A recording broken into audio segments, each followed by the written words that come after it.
Rich dad poor dad.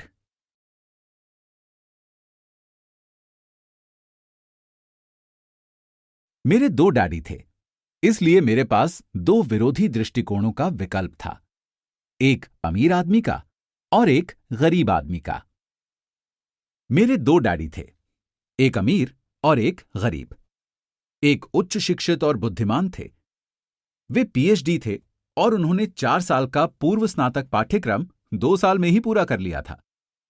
इसके बाद पढ़ाई करने के लिए वे स्टैनफोर्ड यूनिवर्सिटी, शिकागो यूनिवर्सिटी और नॉर्थ वेस्टर्न यूनिवर्सिटी गए। जाहिर है, पूरी स्कॉलरशिप्स पर। दूसरे डैडी कभी 8वीं भी पास नहीं कर पाए। दोनों ही डैडी अपने करियर में सफल थे। दोनों ने ही जिंदगी भर कड़ी मेहनत की। दोनों ने ही काफी पैसे कमाए। लेकिन एक हमेशा आर्थिक परेशानियों से जूझते रहे। दूसरे आगे चलकर हवाई के सबसे अमीर लोगों में से एक बने। एक अपनी मृत्यु के समय अपने परिवार, परोपकारी संस्थाओं और चर्च के लिए करोड़ों डॉलर छोड़कर गए। दूसरे ने अधूरे बिल छोड़े जिनका भुगतान बाकी था। दोनों ही डैडी शक्तिशाली, करिश्माई और प्रभावशाली थे। दोनों ने ही मुझे सलाह दी, लेकिन उन्होंने एक जैसी चीजें करने की सलाह नहीं दी। दोनों ही शिक्षा पर बहुत जोर देते थे, लेकिन उन्होंने अध्ययन के लिए एक जैसे पाठ्यक्रम की सलाह नहीं दी। अगर मेरे सिर्फ एक ही डैडी होते, तो मैं या तो उनकी सलाह मान लेता या फिर उसे ठुकरा देता। दो डैडी होने से मुझे विरोधी दृष्टिकोण का विकल्प मिला, एक अमीर आदमी का और दूसरा गरीब आदमी का। उनमें से किसी एक दृष्टिकोण को स्वीकार या अस्वीकार करने के बजाय मैं उनकी कही बातों पर काफी सोच विचार करता था, उनकी तुलना करता था और फिर अपने लिए विकल्प चुनता था।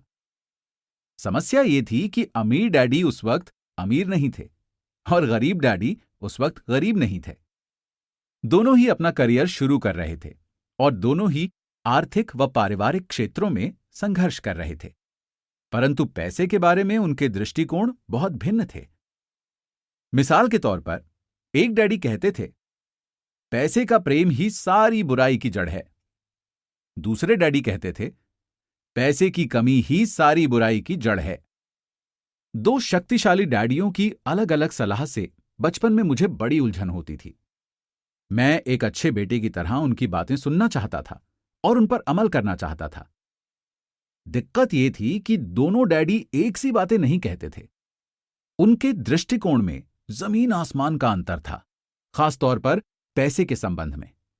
इससे मैं बहुत चकराता था, लेकिन मेरी जिज्ञासा जाग गई। मैं काफी समय तक सोचता रहता था कि उनमें से किसने क्या कहा और क्यों कहा। अपने खाली समय में अधिकतर मैं इसी बारे में विचार करते हुए खुद से यह सवाल पूछता था, उन्होंने ऐसा क्यों कहा? फिर मैं दूसरे डैडी की कही बातों के बारे में भी यही सवाल पूछता था। इसके बजाय तो यह कहना ज्यादा सरल होता, हां, उनकी बात बिल्कुल सही है, मैं इससे सहमत हूं, या ये कहकर उनके उस दृष्टिकोण को नकार देना भी आसान होता, उन बुजुर्ग इंसान को पता ही नहीं है कि वे क्या बोल रहे हैं। मैं दोनों डैडियों से प्रेम करता था, इसलिए मैं सोचने के लिए विवश हुआ और अंततः मुझे अपने लिए सोचने का तरीका चुनने की खातिर मजबूर होना पड़ा। इस प्रक्रिया में अपने लिए विकल्प चुनना आगे चलकर काफी मूल्यवान साबित हुआ, जो किसी दृष्टिकोण को सिर्फ स्वीकार या अस्वीकार करने से संभव नहीं था। अमीर लोग ज्यादा अमीर बनते हैं और गरीब ज्यादा गरीब, तथा मध्य वर्ग कर्ज में डूबा रहता है। इसका एक कारण यह है कि पैसे का विषय स्कूल में नहीं, घर पर पढ़ाया जाता है। हम में से ज्यादातर लोग पैसे के बारे में अपने माता पिता से सीखते हैं। गरीब माता पिता अपने बच्चों को पैसे के बारे में क्या सिखा सकते हैं? वे बस कह देते हैं, स्कूल जाओ और मेहनत से पढ़ो। हो सकता है कि बच्चा बेहतरीन ग्रेड के साथ पढ़ाई पूरी कर ले, लेकिन इसके बाद भी उसकी आर्थिक प्रोग्रामिंग और मानसिकता तो गरीब व्यक्ति की ही रहेगी। दुर्भाग्य से पैसे का विषय स्कूलों में नहीं पढ़ाया जाता। स्कूल में वित्तीय योग्यताओं के बजाय अकादमिक और पेशेवर योग्यताओं पर जोर दिया जाता है। इससे यह स्पष्ट होता है कि जिन चतुर बैंकरों, डॉक्टरों और लेखापालों ने स्कूल कॉलेज में बेहतरीन ग्रेड पाए थे, वे जीवन भर पैसे के लिए क्यों जूझते रहते हैं? अमेरिका पर जो भारी राष्ट्रीय कर्ज है वो काफी हद तक इसी कारण है क्योंकि जो उच्च शिक्षित राजनेता और सरकारी अधिकारी वित्तीय निर्णय ले रहे हैं उनके पास पैसे के विषय पर बहुत कम प्रशिक्षण है या जरा भी नहीं है।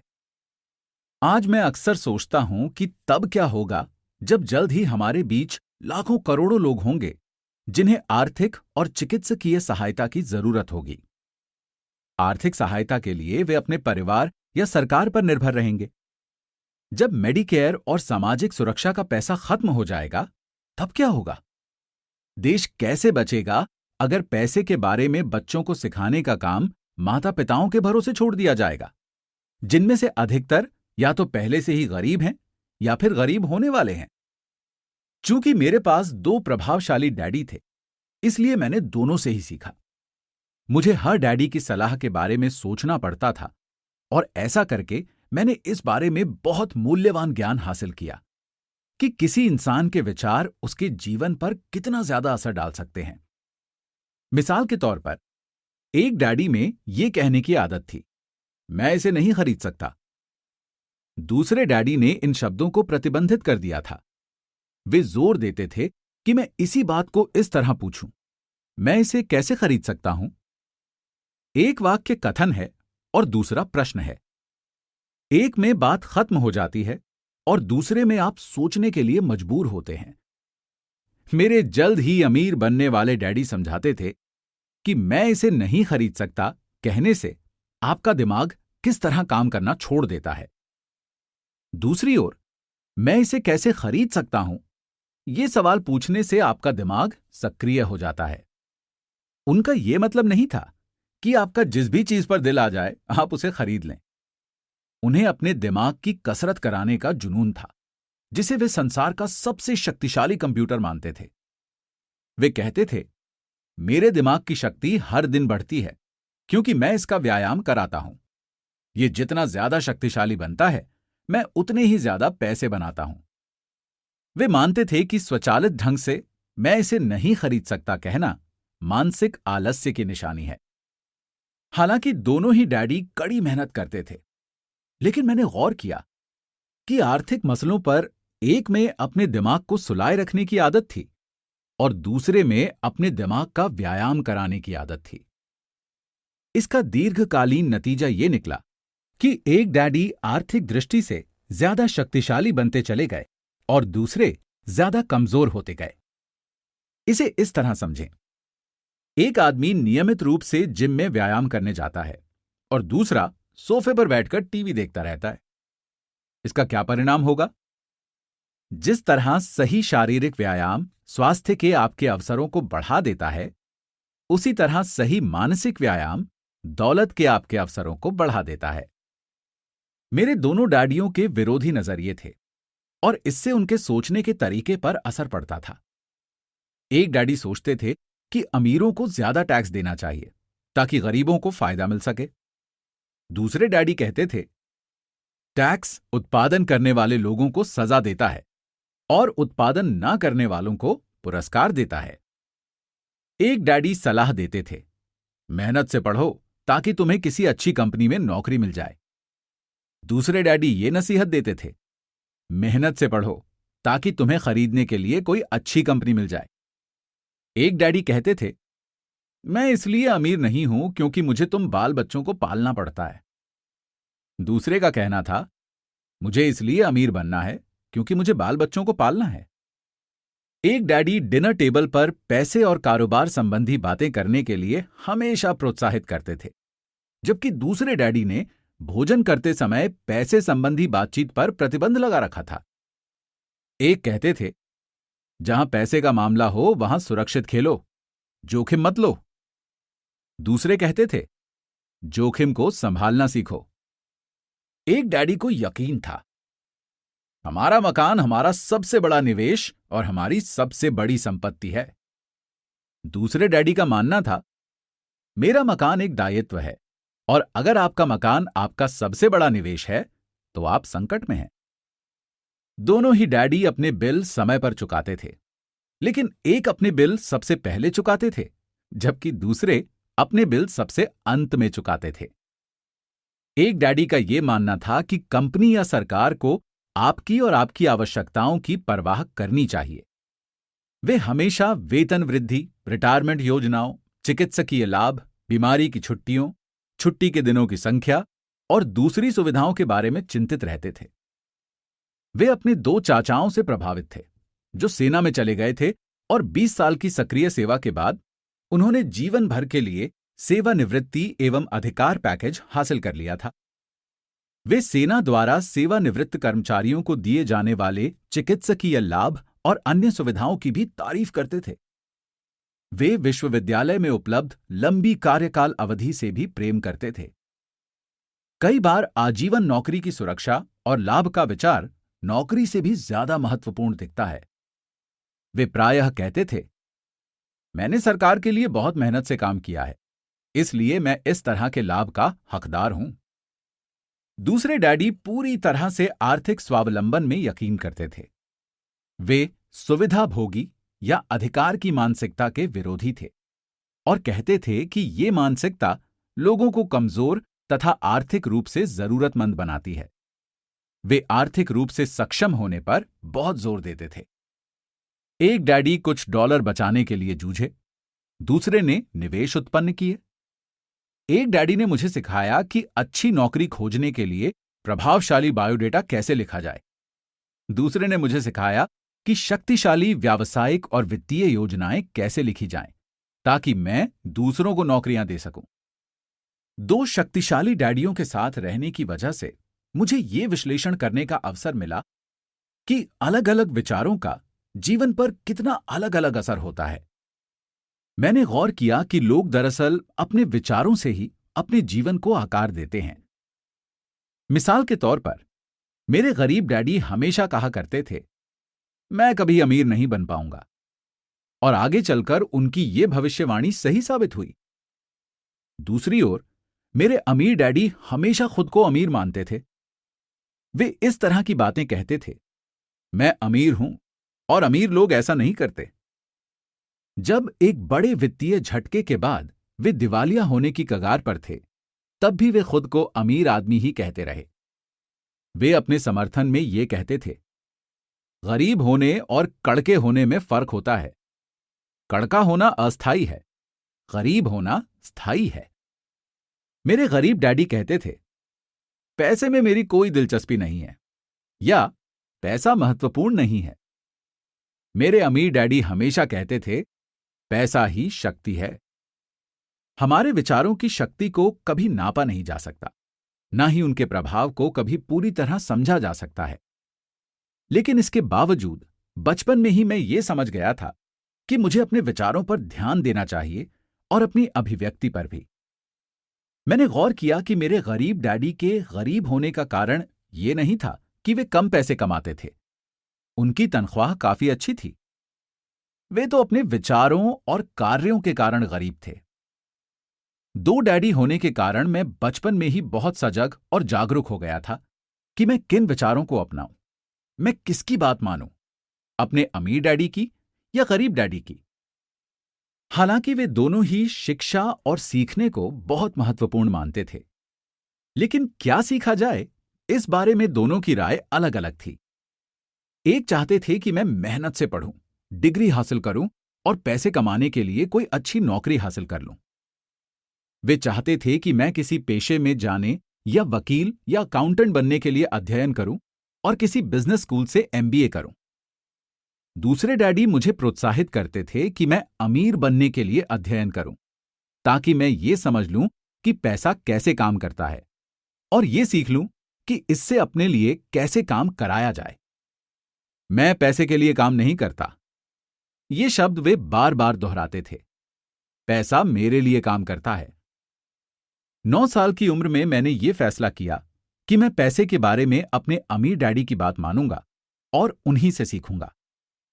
इसका मतलब ये निर्णय लेना भी था कि मैं अपने गरीब डैडी की बातें अनसुनी कर दूंगा, हालांकि उनके पास कॉलेज की ऊंची ऊंची डिग्रियां थीं। रॉबर्ट फ्रॉस्ट का सबक। रॉबर्ट फ्रॉस्ट मेरे प्रिय कवि हैं। हालांकि मुझे उनकी बहुत सी कविताएं पसंद हैं, लेकिन द रोड नॉट टेकन मुझे सबसे ज्यादा पसंद है। मैं इसके सबक का इस्तेमाल लगभग हर दिन करता हूं। द रोड नॉट टेकन यानी वो राह जिसे चुना नहीं गया। पीले जंगल में दो राहें अलग अलग जा रही थीं और अफसोस कि मुझे उन दोनों में से एक ही को चुनना था। और यात्री के तौर पर मैं काफी देर तक खड़ा रहा और मैंने एक को देखा जितनी दूर तक मैं देख सकता था, इसके झुरमुटों में मुड़ने से पहले। फिर मैंने दूसरी राह चुनी जो उतनी ही अच्छी थी और संभवतः इसका दावा बेहतर था, क्योंकि यहां घास ज्यादा थी और राहगीर कम गुजरे थे। और उस सुबह दोनों ही राहें एक जैसी पत्तियों से ढकी थीं, जिन पर किसी ने चलकर निशान नहीं बनाए थे। ओह, मैंने पहली राह को किसी दूसरे दिन के लिए छोड़ दिया, लेकिन ये जानते हुए कि रास्ता किस तरह आगे रास्ते खोलता जाता है, मुझे यकीन नहीं था कि मैं वहां कभी लौट पाऊंगा।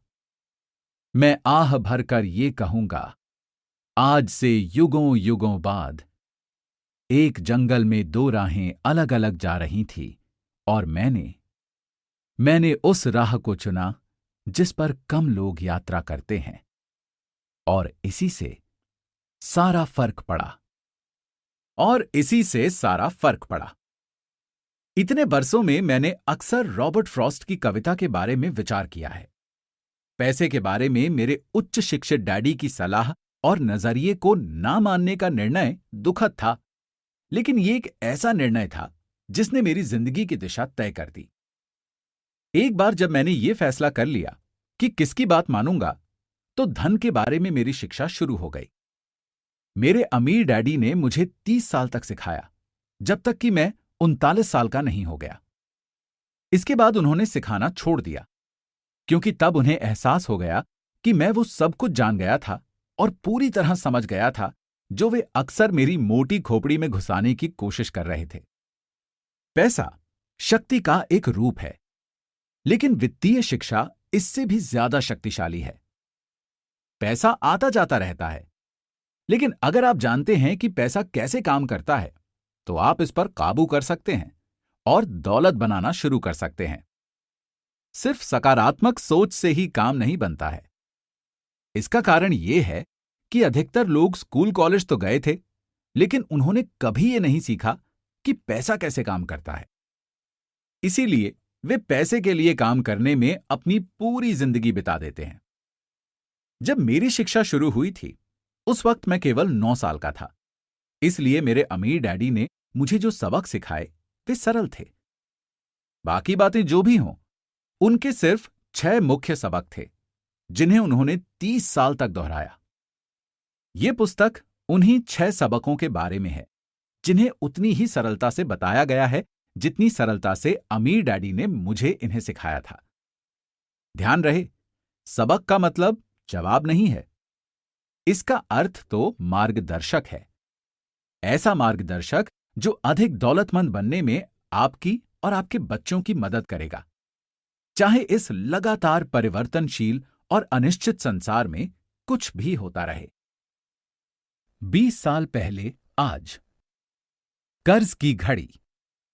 20 साल आगे जाएं और अमेरिका का राष्ट्रीय कर्ज चौंकाने वाले स्तर से भी आगे पहुंच चुका है।